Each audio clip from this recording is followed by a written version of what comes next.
बयान 5। अहमद ने जो बाग के पेड़ पर बैठा हुआ था, जब देखा कि चपला ने नाजिम को गिरफ्तार कर लिया और महल में चली गई, तो सोचने लगा कि चंद्रकांता, चपला और चंपा बस यही तीनों महल में गई हैं। नाजिम इन सभी के साथ नहीं गया तो जरूर वह इस बगीचे में ही कहीं कैद होगा। यह सोच वह पेड़ से उतर इधर उधर ढूंढने लगा। जब उस तहखाने के पास पहुंचा जिसमें नाजिम कैद था, तो भीतर से चिल्लाने की आवाज़ आई, जिसे सुन उसने पहचान लिया कि नाजिम की आवाज़ है। तहखाने के किवाड़ खोल अंदर गया। नाजिम को बंधा पा झट से उसकी रस्सी खोली और तहखाने के बाहर आकर बोला, चलो जल्दी इस बगीचे के बाहर हो जाएं, तब सब हाल सुने कि क्या हुआ। नाजिम और अहमद बगीचे के बाहर आए और चलते चलते आपस में बातचीत करने लगे। नाजिम ने चपला के हाथ फंस जाने और कोड़ा खाने का पूरा हाल कहा। अहमद, भाई नाजिम, जब तक पहले चपला को हम लोग न पकड़ लेंगे तब तक कोई काम ना होगा, क्योंकि चपला बड़ी चालाक है और धीरे धीरे चंपा को भी तेज कर रही है। अगर वह गिरफ्तार ना की जाएगी तो थोड़े ही दिनों में एक की दो हो जाएगी। चंपा भी इस काम में तेज होकर चपला का साथ देने लायक हो जाएगी। नाजिम, ठीक है, खैर आज तो कोई काम नहीं हो सकता, मुश्किल से जान बची है। हाँ, कल पहले यही काम करना है, यानी जिस तरह से हो चपला को पकड़ना और ऐसी जगह छिपाना है कि जहाँ पता न लगे और अपने ऊपर किसी को शक भी ना हो। ये दोनों आपस में धीरे धीरे बातें करते चले जा रहे थे। थोड़ी देर में जब महल के अगले दरवाजे के पास पहुँचे तो देखा कि केतकी, जो कुमारी चंद्रकांता की लौंडी है, सामने से चली आ रही है।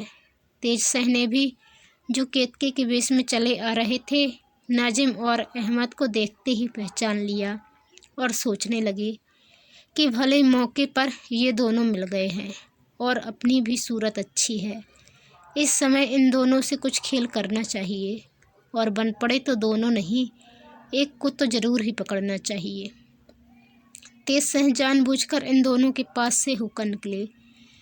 नाजिम और अहमद भी यह सोचकर उसके पीछे हो लिए कि देखें कहाँ जाती है नकली केतकी। तेज सह ने मुड़कर देखा और कहा, तुम लोग मेरे पीछे पीछे क्यों चले आ रहे हो? जिस काम पर मुकर्रर हो उसी काम को करो।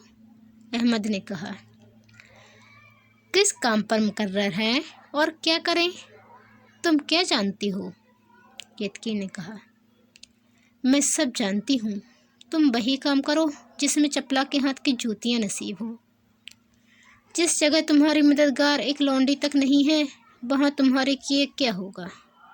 नाजिम और अहमद केतकी की बात सुनकर दंग रह गए और सोचने लगे कि यह तो बड़ी चालाक मालूम होती है।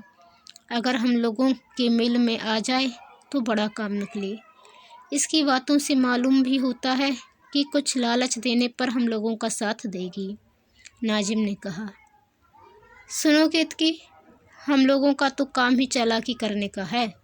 हम लोग अगर पकड़े जाने और मरने मारने से डरें तो कभी काम न चले। इसी की बदौलत खाते हैं, बात की बात में हज़ारों रुपए इनाम मिलते हैं।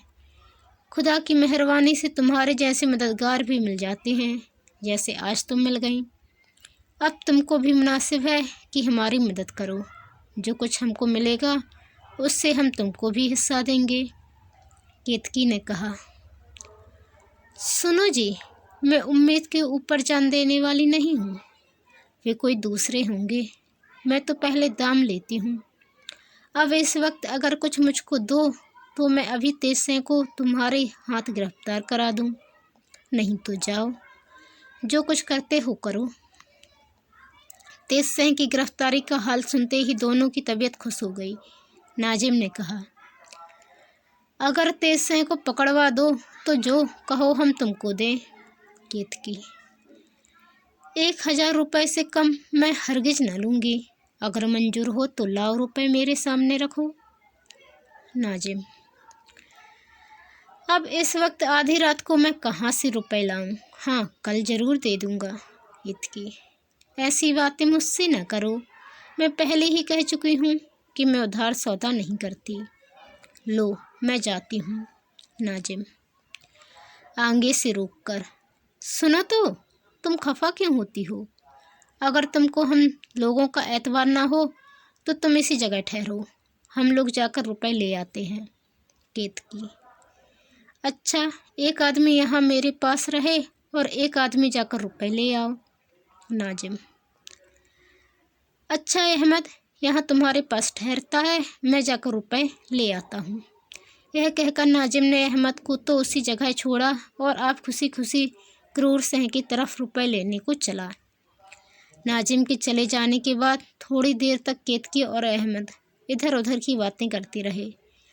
बात करते करते केतकी ने 2-4 इलायची बटुए से निकालकर अहमद को दी और आप भी खाई।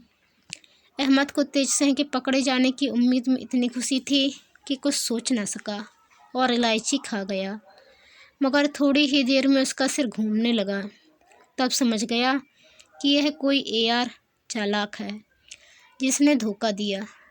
चट कमर से खंजर खींच बिना कुछ कहे केतकी को मारा, मगर केतकी पहले से होशियार थी। दाव बचाकर उसने अहमद की कलाई पकड़ ली, जिससे अहमद कुछ न कर सका, बल्कि जरा ही देर में बेहोश होकर ज़मीन पर गिर पड़ा। तेज सिंह ने उसकी मुस्के बांधकर चादर में गठरी कसी और पीठ पर लाद नौगढ़ का रास्ता लिया। खुशी के मारे जल्दी जल्दी कदम बढ़ाते चले गए। यह भी ख्याल था कि कहीं ऐसा ना हो कि नाजिम आ जाए और पीछा करे। इधर नाजिम रुपए लेने के लिए गया तो सीधे क्रूर सिंह के मकान पर पहुंचा। उस समय क्रूर सिंह गहरी नींद में सो रहा था। जाते ही नाजिम ने उसको जगाया। क्रूर सिंह ने पूछा, क्या है जो इस वक्त आधी रात के समय आकर मुझको उठा रहे हो? नाजिम ने क्रूर सिंह से अपनी पूरी कैफियत यानी चंद्रकांता के बाग में जाना और गिरफ्तार होकर कोड़े खाना, अहमद का छुड़ा लाना, फिर वहाँ से रवाना होना, रास्ते में केतकी से मिलना और 1000 रुपये पर तेज सिंह को पकड़वा देने की बातचीत तय करना वगैरह सब खुलासा हाल कह सुनाया। क्रूर सिंह ने नाजिम के पकड़े जाने का हाल सुनकर कुछ अफसोस तो किया, मगर पीछे तेज सिंह के गिरफ्तार होने की उम्मीद सुनकर उछल पड़ा और बोला, लो अभी 1000 रुपये देता हूँ, बल्कि खुद तुम्हारे साथ चलता हूँ। यह कहकर उसने 1000 रुपये संदूक में से निकाले और नाजिम के साथ हो लिया। जब नाजिम क्रूर सिंह के साथ लेकर वहाँ पहुँचा जहाँ अहमद और केतकी को छोड़ा था, तो दोनों में से कोई न मिला। नाजिम तो सन्न हो गया और उसके मुँह से झट यह बात निकल पड़ी कि धोखा हुआ। क्रूर सिंह, कहो नाजिम क्या हुआ? नाजिम, क्या कहूँ, वह ज़रूर केतकी नहीं कोई एआर था जिसने पूरा धोखा दिया और अहमद को तो ले ही गया। क्रूर सिंह, खूब, तुम तो बाग में ही चपला के हाथ से पिट चुके थे। अहमद बाकी था, सो वह भी इस वक्त कहीं जूते खाता होगा। चलो छुट्टी हुई। नाजिम ने शक मिटाने के लिए थोड़ी देर तक इधर उधर खोज भी की, पर कुछ पता न लगा। आखिर रोते पीटते दोनों ने घर का रास्ता लिया। बयान 6। तेज सिंह को विजयगढ़ की तरफ विदा कर बीरेन सिंह अपने महल में आए, मगर किसी काम में उनका दिल न लगता था। हरदम चंद्रकांता की याद में सिर झुकाए बैठे रहना और जब कभी निराश हो जाना तो चंद्रकांता की तस्वीर अपने सामने रख कर बातें किया करना, या पलंग पर लेट मुँह ढाँप खूब रोना। बस यही उनका काम था। अगर कोई पूछता तो बातें बना देते। वीरेन सिंह के बाप सुरेंद्र सिंह को वीरेन सिंह का सब हाल मालूम था, मगर क्या करते, कुछ बस नहीं चलता था, क्योंकि विजयगढ़ का राजा उनसे बहुत ज़बरदस्त था और हमेशा उन पर हुकूमत रखता था। वीरेन सिंह ने तेज सिंह को विजयगढ़ जाती बार कह दिया था कि तुम आज ही लौट आना। रात 12 बजे तक वीरेन सिंह ने तेज सिंह की राह देखी। जब वह न आए तो उनकी घबराहट और भी ज़्यादा हो गई। आखिर अपने को संभाला और मसहरी पर लेट दरवाजे की तरफ देखने लगे। सवेरा होने ही वाला था कि तेज सिंह पीठ पर एक गट्ठा लादे आ पहुँचे। पहरे वाले इस हालत में उनको देख हैरान थे, मगर खौफ से कुछ कह नहीं सकते थे। तेज सिंह ने वीरेंद्र सिंह के कमरे में पहुंचकर देखा कि अभी तक वे जाग रहे हैं। वीरेंद्र सिंह तेज सिंह को देखते ही उठ खड़े हुए और बोले, कहो भाई, क्या खबर लाए? तेज सिंह ने वहाँ का सब हाल सुनाया। चंद्रकांता की चिट्ठी हाथ पर रख दी, अहमद को गठरी खोलकर दिखा दिया और कहा, यह चिट्ठी है और यह सौगात है। वीरेंद्र सिंह बहुत खुश हुए, चिट्ठी को कई मर्तबा पढ़ा और आंखों से लगाया। फिर तेज सिंह से कहा, सुनो भाई, इस अहमद को ऐसी जगह रखो जहाँ किसी को मालूम ना हो। अगर जय सिंह को खबर लगेगी तो फसाद बढ़ जाएगा। तेज सिंह, इस बात को मैं पहले से सोच चुका हूँ। मैं इसको एक पहाड़ी खोहे में रखाता हूँ जिसको मैं ही जानता हूँ। यह कहकर तेज सिंह ने फिर अहमद की गठरी बांधी और एक प्यादे को भेजकर देवी सिंह नामी AR को बुलाया, जो तेज सिंह का शागिर्द, दिली दोस्त और रिश्ते में साला लगता था तथा ARE के फन में भी तेज सिंह से भी किसी तरह कम न था। जब देवी सिंह आ गए तब तेज सिंह ने अहमद की गठरी अपनी पीठ पर लादी और देवी सिंह से कहा, आओ हमारे साथ चलो, तुमसे एक काम है। देवी सिंह ने कहा, गुरुजी, वह गठरी मुझको दो, मैं चलूं। मेरे रहते यह काम आपको अच्छा नहीं लगता। आखिर देवी सिंह ने वह गठरी पीठ पर लाद ली और तेज सिंह के पीछे चल पड़े। वे दोनों शहर के बाहर ही जंगल और पहाड़ियों में पेचीदे रास्तों में जाते जाते 2 कोस के करीब पहुंचकर एक अंधेरी खोहे में घुसे। थोड़ी देर चलने के बाद कुछ रोशनी मिली। वहां जाकर तेज सिंह ठहर गए और देवी सिंह से बोले, गठरी रख दो। देवी सिंह गठरी रखकर, गुरुजी, यह तो अजीब जगह है, अगर कोई आए भी तो यहाँ से जाना मुश्किल हो जाए। तेज सिंह, सुनो देवी सिंह, इस जगह को मेरे सिवाय कोई नहीं जानता। तुमको अपना दिली दोस्त समझ कर ले आया हूँ। तुम्हें अभी बहुत कुछ काम करना होगा।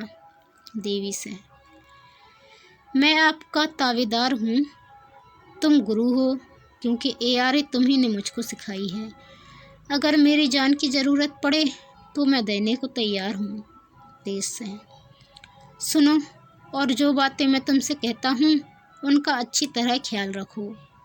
यह सामने जो पत्थर का दरवाज़ा देखते हो, इसको खोलना सिवाय मेरे कोई भी नहीं जानता, या फिर मेरे उस्ताद जिन्होंने मुझको ARE सिखाई वे जानते थे। वे तो अब नहीं हैं, मर गए। इस समय सिवाय मेरे कोई नहीं जानता और मैं तुमको इसका खोलना बतलाए देता हूँ। इसका खोलना बतलाए देता हूँ, जिसको मैं पकड़ कर लाया करूँगा, इसी जगह लाकर कैद किया करूँगा, जिससे किसी को मालूम ना हो और कोई छुड़ा के भी न ले जा सके। इसके अंदर कैद करने से कैदियों के हाथ पैर बांधने की ज़रूरत नहीं रहेगी। सिर्फ हिफाजत के लिए एक खुलासी बेड़ी उनके पैरों में डाल देनी पड़ेगी, जिससे वह धीरे धीरे चल फिर सके। कैदियों के खाने पीने की भी फिक्र तुमको नहीं करनी पड़ेगी, क्योंकि इसके अंदर एक छोटी सी कुदरती नहर है जिसमें बराबर पानी रहता है। यहाँ मेवों के दरख्त भी बहुत हैं। इस AR को इसी में कैद करते हैं। बाद इसके महाराज से यह बहाना करके कि आजकल मैं बीमार रहता हूँ, अगर 1 महीने की छुट्टी मिले तो आबो हवा बदल आऊँ। महीने भर की छुट्टी ले लो, मैं कोशिश करके तुम्हें छुट्टी दिला दूँगा। तब तुम भेष बदल कर विजयगढ़ जाओ और बराबर वहीं रहकर इधर उधर की खबर लिया करो। जो कुछ हाल हो मुझसे कहा करो, और जब मौका देखो तो बदमाशों को गिरफ्तार करके इसी जगह ला उनको कैद भी कर दिया करो। और भी बहुत सी बातें देवी सिंह को समझाने के बाद तेज सिंह दरवाज़ा खोलने चली। दरवाजे के ऊपर एक बड़ा सा चेहरा शेर का बना हुआ था, जिसके मुंह में हाथ बखूबी जा सकता था। तेज सिंह ने देवी सिंह से कहा, इस चेहरे के मुंह में हाथ डालकर इसकी जुबान बाहर खींचो। देवी सिंह ने वैसा ही किया और हाथ भर के करीब जुबान खींच ली। उसके खिंचते ही एक आवाज़ हुई और दरवाज़ा खुल गया। अहमद की गठरी लिए हुए दोनों अंदर गए। देवी सिंह ने देखा कि वह खूब खुलासा जगह, बल्कि कोस भर का साफ मैदान है, चारों तरफ ऊंची ऊंची पहाड़ियाँ जिन पर किसी तरह आदमी चढ़ नहीं सकता। बीच में एक छोटा सा झरना पानी का बह रहा है और बहुत से जंगली मेवों के दरख्तों से अजब सुहावनी जगह मालूम होती है। चारों तरफ की पहाड़ियाँ नीचे से ऊपर तक छोटे छोटे करजनी, खुमची, बेर, मकोई, चिरौंजी वगैरह के घने दरख्तों और लताओं से भरी हुई हैं। बड़े बड़े पत्थर के ढोंके मस्त हाथी की तरह दिखाई देते हैं। ऊपर से पानी गिर रहा है जिसकी आवाज़ बहुत भली मालूम होती है। हवा चलने से पेड़ों की सरसराहट और पानी की आवाज़ तथा बीच में मोरों का शोर और भी दिल को खींच लेता है। नीचे जो चश्मा पानी का पश्चिम से पूरब की तरफ घूमता हुआ बह रहा है, उसकी दोनों तरफ जामुन के पेड़ लगे हुए हैं और पके जामुन उस चश्मे के पानी में गिर रहे हैं।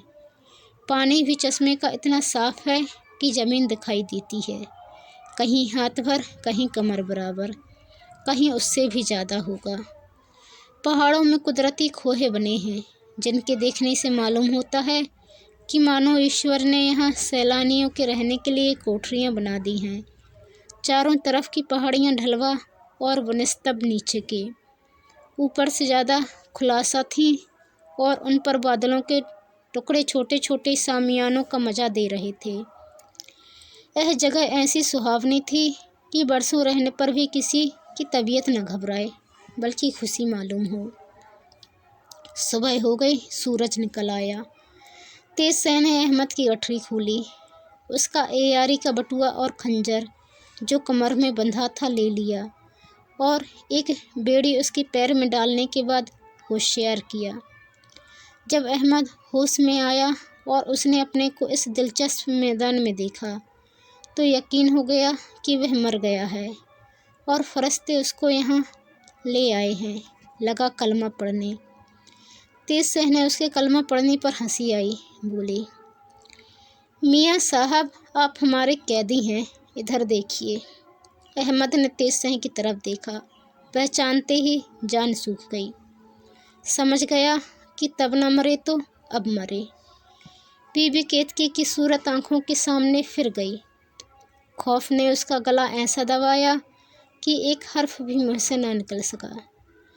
अहमद कोसी मैदान में चश्मे के किनारे छोड़ दोनों एआर बाहर निकल आए।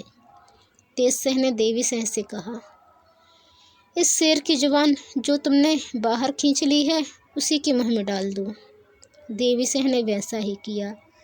जुबान उसके मुँह में डालते ही जोर से दरवाज़ा बंद हो गया और दोनों आदमी उसी पेचीदी राह से घर की तरफ रवाना हुए। पहर भर दिन चढ़ा होगा जब ये दोनों लौटकर बीरेन शाह के पास पहुँचे। बीरेन शाह ने पूछा, अहमद को कहाँ कैद करने ले गए थे जो इतनी देर लगी? तेज शाह ने जवाब दिया, एक पहाड़ी खोह में कैद कराया हूँ। आज आपको भी वह जगह दिखाऊंगा, पर मेरी राय है कि देवी सिंह थोड़े दिन भेष बदलकर विजयगढ़ में रहे। ऐसा करने से मुझको बड़ी मदद मिलेगी। इसके बाद वह सब बातें भी बीरेन शाह को कह सुनाई जो खोह में देवी सिंह को समझाई थी और जो कुछ राय ठहरी थी वह भी कहा, जिसे बीरेन शाह ने बहुत पसंद किया। स्नान, पूजा और मामूली कामों से फुर्सत पा दोनों आदमी देवी सिंह को साथ लिए राज दरबार में गए। देवी सिंह ने छुट्टी के लिए अर्ज किया। राजा देवी सिंह को बहुत चाहते थे, छुट्टी देना मंजूर न था। कहने लगे, हम तुम्हारी दवा यहाँ ही कराएंगे। आखिर बीरेन सिंह और तेज सिंह की सिफारिश से छुट्टी मिली। दरबार बर्खास्त होने पर बीरेन सिंह राजा के साथ महल में चले गए और तेज सिंह अपने पिता जीत सिंह के साथ घर आए। देवी सिंह को भी साथ लाए और सफ़र की तैयारी कर उसी समय उनको रवाना कर दिया। जाती दफ़ा उन्हें और भी बातें समझा दी। दूसरे दिन तेज सिंह अपने साथ बीरेन सिंह को उस घाटी में ले गए जहाँ अहमद को कैद किया था। कुमार उस जगह को देखकर बहुत ही खुश हुए और बोले, भाई, इस जगह को देखकर तो मेरे दिल में बहुत सी बातें पैदा होती हैं। तेज सिंह ने कहा, पहले इस जगह को देखकर मैं तो आपसे भी ज़्यादा हैरान हुआ था। मगर गुरुजी ने बहुत कुछ हाल वहाँ का समझाकर मेरी दिलजमाई कर दी थी, जो किसी दूसरे वक्त आपसे कहूँगा। वीरेंद्र शाह इस बात को सुनकर और भी हैरान हुए और उस घाटी की कैफियत जानने के लिए जिद करने लगे। आखिर तेज शाह ने वहाँ का हाल जो कुछ अपने गुरु से सुना था कहा, जिसे सुनकर वीरेंद्र शाह बहुत प्रसन्न हुए। तेज शाह ने वीरेंद्र शाह से कहा, वे इतना खुश क्यों हुए और यह घाटी कैसी थी, यह सब हाल किसी दूसरे मौके पर बयान किया जाएगा।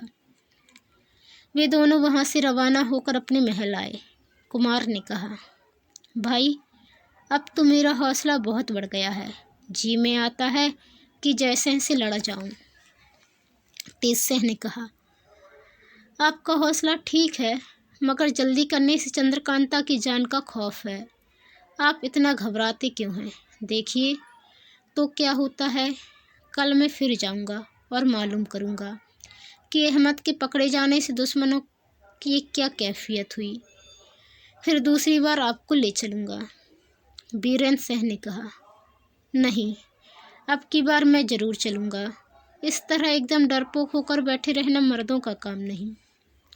तेज शाह ने कहा, अच्छा आप भी चलिए, हर्ज क्या है, मगर एक काम होना ज़रूरी है, जो यह है कि महाराज से 5-4 रोज़ के लिए शिकार की छुट्टी लीजिए और अपनी सरहद पर डेरा डाल दीजिए। वहाँ से कुल 2.5 कोस चंद्रकांता का महल रह जाएगा, तब हर तरह की सुविधा होगा। इस बात को वीरेंद्र शाह ने भी पसंद किया और आखिर यही राय पक्की ठहरी।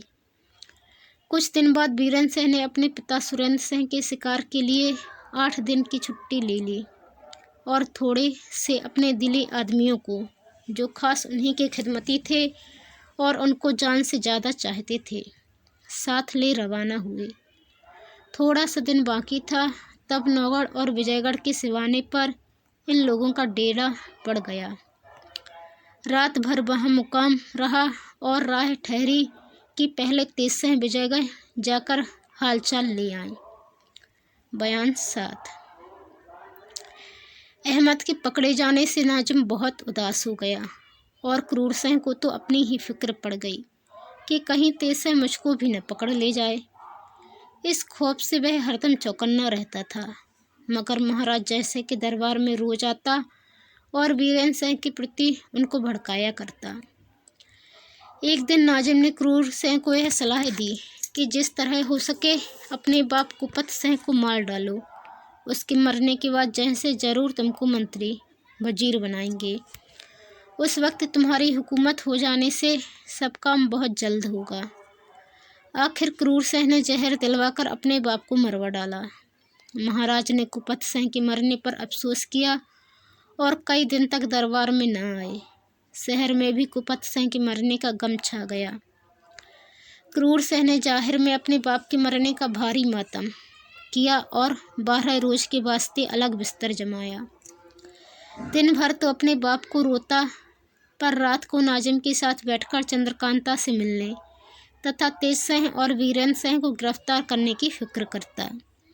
इन्हीं दिनों वीरेंद्र शाह ने भी शिकार के बहाने विजयगढ़ की सरहद पर खेमा डाल दिया था, जिसकी खबर नाजिम ने क्रूर शाह को पहुंचाई और कहा, वीरेंद्र शाह जरूर चंद्रकांता की फिक्र में आया है। अफसोस इस समय अहमद न हुआ, नहीं तो बड़ा काम निकलता। खैर देखा जाएगा। वह कह क्रूर शाह से विदा हो बाला दबी टोहे लेने के लिए गश्त करना के वास्ते चला गया।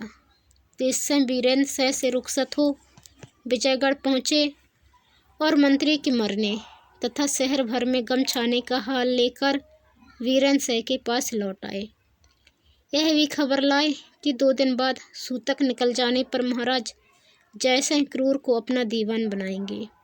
वीरेंद्र शाह, देखो क्रूर ने अपने बाप को मार डाला, अगर राजा को भी मार डाले तो ऐसे आदमी का क्या ठिकाना। तेज शाह, सच है, वह नालायक जहाँ तक भी होगा राजा पर भी बहुत जल्द हाथ फेरेगा। अस्तु, अब मैं 2 दिन चंद्रकांता के महल में ना जाकर दरबार ही का हालचाल लूँगा। हाँ, इस बीच में अगर मौका मिल जाए तो देखा जाएगा। बीरेन से तो सब कुछ नहीं, चाहे जो हो, आज मैं चंद्रकांता से ज़रूर मुलाकात करूँगा। तेज से आप जल्दी न करें, जल्दी ही सब कामों को बिगाड़ती है। वीरेंद्र जो भी हो मैं तो ज़रूर जाऊँगा। तेज से ने बहुत समझाया, मगर चंद्रकांता की जुदाई में उनको भला बुरा क्या सोचता था। एक न मानी और चलने के लिए तैयार हो ही गए। आखिर तेजसेह ने कहा, खैर नहीं मानते तो चलिए, जब आपकी ऐसी मर्जी है तो हम क्या करें, जो कुछ होगा देखा जाएगा। शाम के वक्त ये दोनों टहलने के लिए खेमे के बाहर निकले और अपने प्यादों से कह गए कि अगर हम लोगों के आने में देर हो तो घबराना मत। टहलते हुए दोनों विजयगढ़ की तरफ रवाना हुए। कुछ रात गई होगी, तब चंद्रकांता के उसी नजरबाग के पास पहुँचे जिसका हाल पहले लिख चुके हैं। रात अंधेरी थी, इसलिए इन दोनों को बाग में जाने के लिए कोई आश्चर्य न करना पड़ा। पहरे वालों को बचाकर कमंद फेंका और उसके जरिए बाग के अंदर एक घने पेड़ के नीचे खड़े होकर इधर उधर निगाह दौड़ाकर देखने लगे। बाग के बीचों बीच संगमरमर के एक साफ चिकने चबूतरे पर मौमी समाधान जल रहा था। चंद्रकांता, चपला और चंपा बैठी बातें कर रही थी। चपला बातें भी करती जाती थी और इधर उधर तेजी के साथ निगाहें भी दौड़ा रही थी। चंद्रकांता को देखते ही वीरेंद्र सिंह का अजब हाल हो गया। बदन में कपकपी होने लगी, यहाँ तक कि बेहोश होकर गिर पड़े। मगर वीरेंद्र सिंह की यह हालत देख तेज सिंह पर कोई प्रभाव न हुआ। झट अपने एआरी बटुए से लखलखा निकाल सूंघा दिया और होश में लाकर कहा, देखिए, दूसरे के मकान में आपको इस तरह बेसुध न होना चाहिए। अगर आप अपने को संभालिए और इसी जगह ठहरिए, मैं जाकर बात कर आऊँ, तब आपको ले चलूँ। यह कहकर उन्हें उसी पेड़ के नीचे छोड़ उस जगह गए जहाँ चंद्रकांता, चपला और चंपा बैठी थीं। तेज सिंह को देखते ही चंद्रकांता बोली, क्यों जी, इतने दिन कहाँ रहे? क्या इसी का नाम मुरब्बत है? अब की आए तो अकेले ही आए। वाह, ऐसा ही था तो हाथ में चूड़ी पहन लेते। शर्मिंदा होकर कि डिंग क्यों मारते हो? जब उनकी मोहब्बत का यही हाल है तो मैं जी कर क्या करूँगी?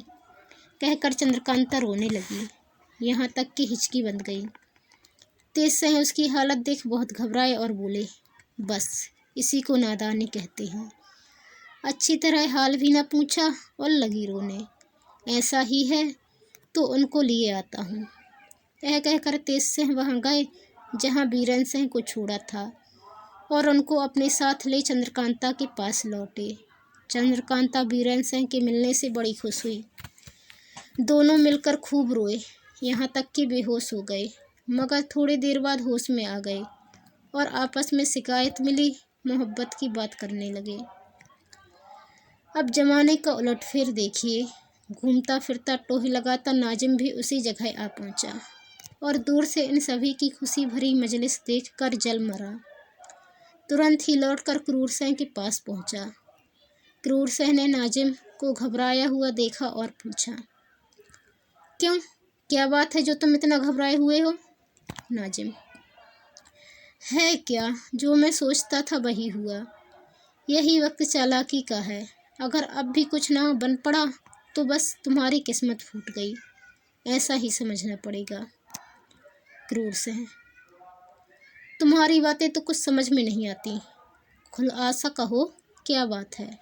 नाजिम, खुलासा बस यही है कि बीरेंद्र से चंद्रकांता के पास पहुंच गया और इस समय बाग में हंसी के कहकहे उड़ रहे हैं।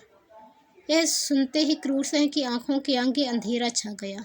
दुनिया उदास मालूम होने लगी। कहाँ तो बाप के जाहिरे गम में वह सिर मुड़ाए बरसाती मेढक बना बैठा था, 13 रोज कहीं बाहर जाना हो ही नहीं सकता था।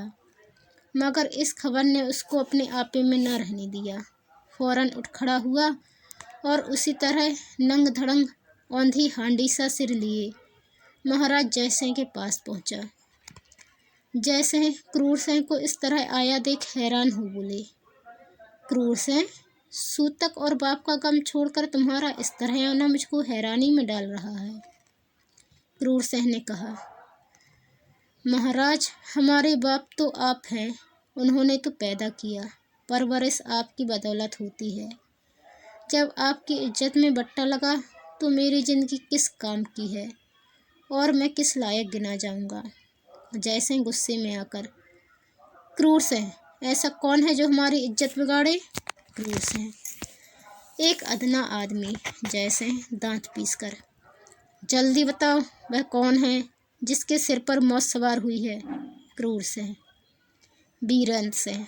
जयसिंह, उसकी क्या मजाल जो मेरा मुकाबला करे। इज्जत बिगाड़ना तो दूर की बात है, तुम्हारी बात कुछ समझ में नहीं आती। साफ साफ जल्द बताओ क्या बात है। बीरेंद्र सिंह कहाँ है।